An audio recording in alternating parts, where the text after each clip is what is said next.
Here's a little essay I wrote called Grooms for Life. The pro-life movement is, at least in America, allied with conservatism. This leads to an inevitable contradiction. Any additional law means more government. This is especially ironic now that we are supposedly saving taxpayer dollars through welfare reform, or what is called welfare reform. Is there a way to radically decrease abortions without asking the government to do it? Since conservatives say that they want less government? Adoption is often suggested here, and that is a good alternative, but I think there is another as well.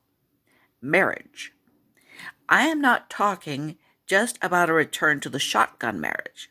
Rather, I think an offer of marriage from a man who is not the biological father, but will assume the traditional responsibilities of fatherhood, would be accepted by many unmarried pregnant women. The motif of a man proposing marriage to a woman pregnant with another man's child is a common one on soap operas, that are a fairly good gauge of female fantasy. These stories represent the truth that many pregnant women don't really want to abort and would not if marriage and commitment were offered to them.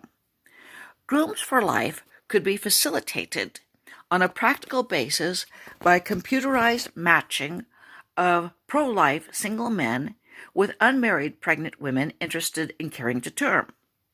Certainly, the number of Grooms for Life would fall short of the abortions per year, but the government would be able to ensure birth quite imperfectly as well.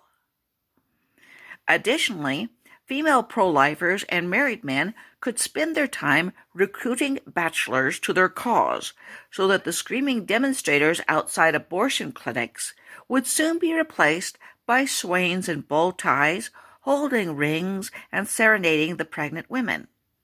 Other objections are surely being raised. Such couples would not be in love, so what chance would their marriages have of succeeding?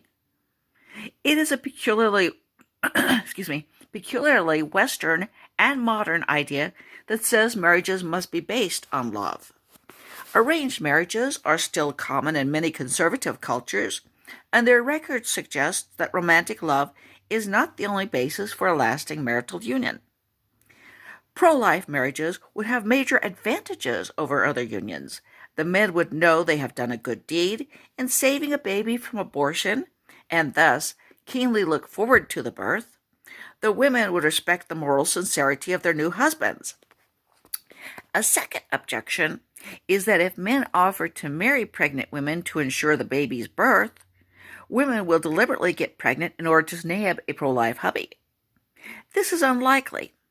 Most women are quite rational people and will realize that the number of Grooms for Life will not exceed the demand for them.